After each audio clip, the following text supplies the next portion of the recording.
खुलुमबाय गिबियावनो नोंथांमोन बयखौबो सोरजिदा क्रिएटिभिटी चेनेलाव बरायनानै लाग्रोनायजों लोगोसे फुंबिलिनि गाहाम हामलायनायखौ बावहरग्रोनाय जालायबाय। दिनै फुंबिलिनि माखासे गोनांथार खौरांफोरखौ नोंथांमोननि सिगाङाव फोरमायथिना होनो आवगायनाय जालायबाय।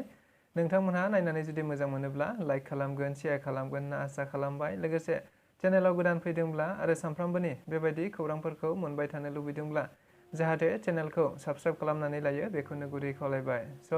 थ' बिदिब्ला जोङो दिनैनि माखासे गोनांथार खौरांफोरखौ खोनासंलांदिनि।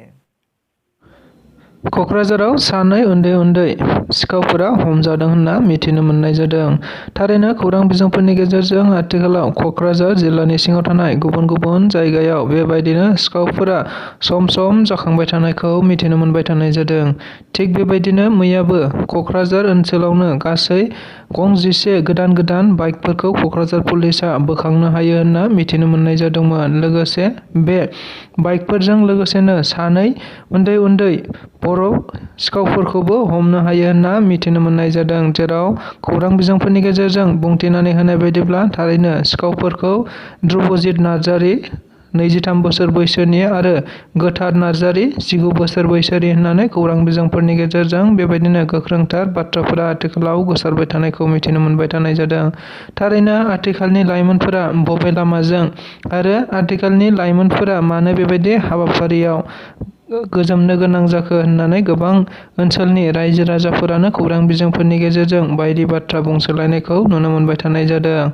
नंगौ, बेबायदि थासारिया अरायसम जाबाय थायोब्ला थारैनो लाइमोनफोरा फरायनायखौ नागारनानै गोबांथार जेंना जेंसियाव गोलैनांगोन होननानैबो खौरां बिजोंफोरनि गेजेरजों गोबांथार मेलेमजिबि आरो सानसुमै बिथांमोनहानो बुंथिला होबाय थानायखौबो मिथिनो मोनबाय थानाय जादों। 950 नखरफोरनो थाबैनो हानि फोरमान बिलाइखौ राननानै होनाय जागोन। बाथ्राखौ बुंथिनानै होदों बिटिआरनि हाग्रा बिफाननि मावफुं सोद्रोमा रनजित बसुमतारी बिथाङा।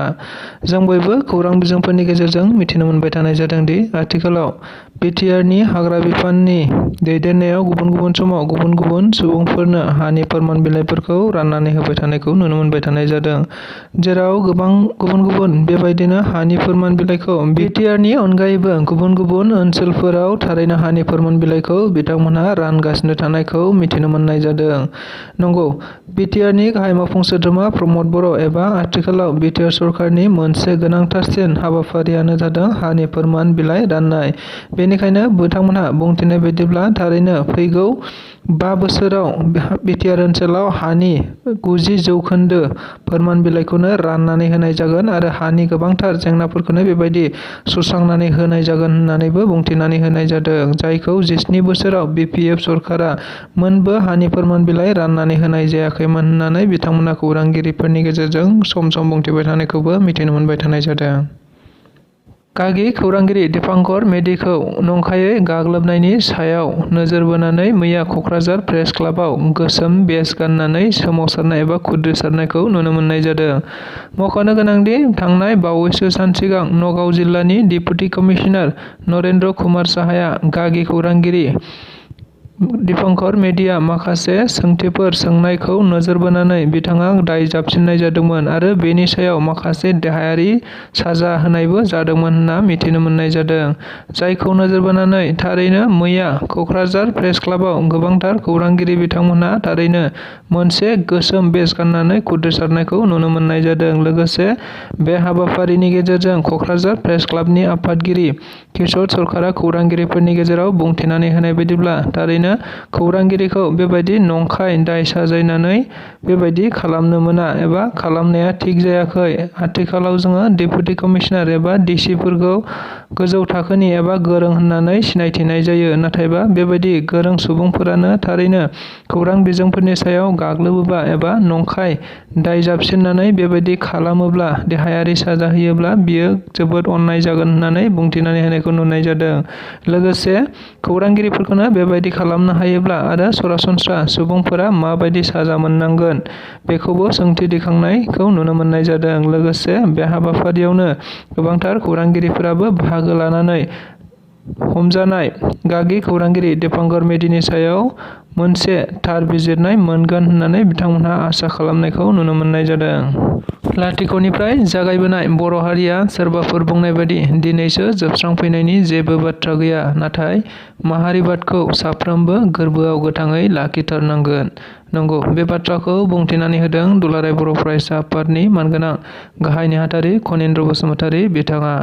मिथिनो मोननाय बायदिब्ला आथिखालाव दुलाराय बर' फरायसा आफादखौ लानानै गोबांथार माखासे सुबुंफोरा खौरां बिजोंफोरनि गेजेरजों बखिबाय थानाय एबा अजद होबाय थानायखौ नुनो मोनबाय थानाय जादों, जायखौ नोजोर बोनानै दुलाराय बर' फरायसा आफादाबो बेनि फिननायफोरखौ सम सम होबोबाय थानायखौ मिथिनो मोनबाय थादों।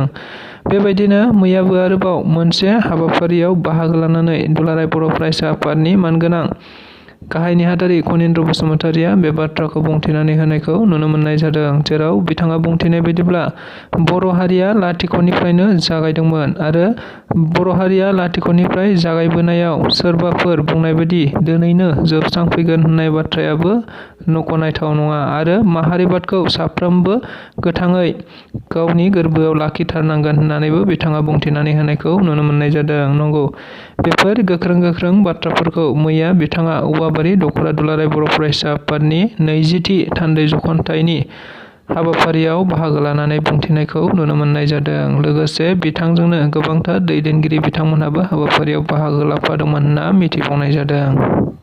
क'क्राझाराव थानाय आइ आफा बिएम इन्स्टिटिउट अफ पारामेडिक्सआ मोनसे एडमिशन डेट फोसावनायखौ नुनो मोननाय जादों।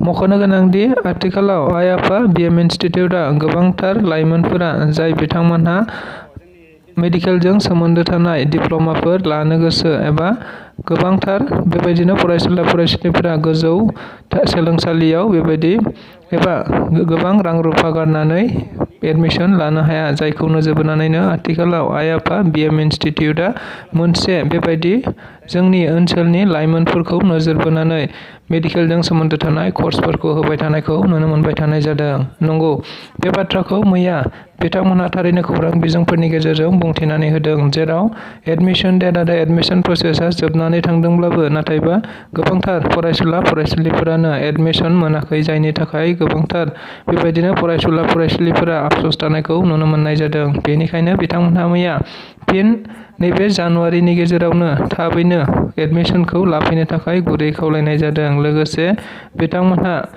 बे कर्सनि थाखाय मोनफ्रोमबो डिपार्टमेन्ट एबा मोनफ्रोमबो स्ट्रिमनिफ्राय गासै 10+2 एबा 12 पास जानाय जाबानो जागोन होननानै बिथांमोनहा बुंथिनानै होनायखौबो मिथिनो मोननाय जादों।